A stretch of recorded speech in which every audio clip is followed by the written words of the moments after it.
የመምህራንን ደህንነትና ህልውና እንጠብቃለን። ከአማራ ፋኖ ብሔራዊ ኃይል ቴዎድሮስ ዕዝ 206ኛ ኮር የተሰጠ መግለጫ ጥር 7 2018 ዓ.ም የአማራን ህዝብ የህልውና ትግል በመቀስቀስ ጉልህ ሚና የነበረው የመንግስት ሰራተኛውና የመምህራን ንቅናቄ ከፍተኛ አስተዋጽኦን የማይዘነጋው 206ኛ ኮር እስከ አሁን ድረስ ትግሉን ከፊት ሆነው በአመራርነት የሚመሩ የመንግስት ሰራተኛና የመምህራን ቁጥር ቀላል የሚባል አይደለም።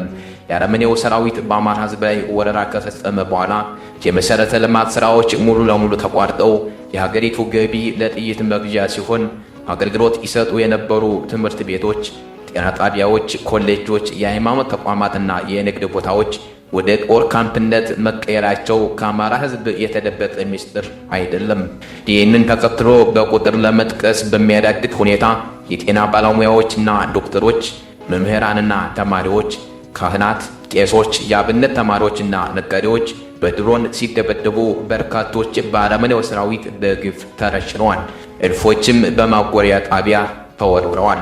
ኮሩ በሚንቀሳቀስበት የምስራቅ ጎጃም ዞን መቀመጫ ደብረ ማርቆስ ከተማ አስተዳደር ጨምሮ በ8 የወረዳ ከተሞች ያሉ መምህራን፣ የመንግስት ሰራተኞችና ቤተሰቦቻቸው በከፍተኛ ስቃይና በደል እየተንገላቱ ሲሆን ህፃናት ያለ ወላጅ መቅረታቸውንም የተመለከተው ኮሩ በሚንቀሳቀስበት ሁሉም ቀጠናዎች ባሉ ወረዳዎችና ደብረ ማርቆስ ከተማ አስተዳደር ያሉ 417 የአንደኛ ደረጃ ትምህርት ቤቶች፣ 33 የሁለተኛና መሰናዶ ትምህርት ቤቶች በአረመኔው ሰራዊት ከጥቅም ውጭ መሆናቸውን የኮሩ የዳሰሳ ጥናት ያረጋግጣል።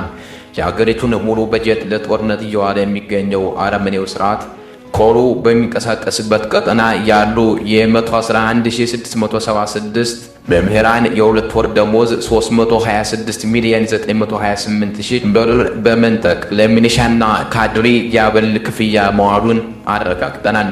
ከ800 በላይ ርዕሰ መምህራንና መምህራን በደብረ ማርቆስ፣ ዱማሜ፣ አምበር፣ ደጀን፣ ቁይ፣ ረቡዕ ገበያና ደብረ ኤልያስ ከተሞች ማጎሪያ ጣቢያ እየተሰቃዩ ሲሆን ካፈናው ያመለጡ በርካታ መምህራን ቤተሰቦቻቸውን በትነው መሰደዳቸውም ታውቋል። በዚህና መሰል የአረመኔው ሰራዊት ግፍ ቤተሰቦቻችሁን በትናችሁ የምትሰቃዩ ወገኖቻችንና ልጆቻችሁን መመገብ የተሳናችሁ መምህራን 206ኛ ኮር በተቆጣጠረባቸው ሁሉም ቀጠናዎች በማንኛውም የሥራ ዘርፍ ተሰልፋችሁ ራሳችሁንም ሆነ ቤተሰቦቻችሁን ማስተዳደር የምትችሉ መሆኑን እያረጋገጥን ኮሩ አስፈላጊውን ትብብርና ድጋፍ እንደሚያደርግ በማረጋገጥ ነው። ከአረመኔው ሰራዊት ጋር በመተባበር በወገናችን ላይ መከራ የሚጭኑትንም የጠላት እጆች ተከታትሎ ኮሩ እርምጃ እንደሚወስድ ማሳወቅ እንወዳለን። የአማራ ፋኖ ብሔራዊ ኃይል ቴዎድሮስ ዕዝ 206ኛ ኮር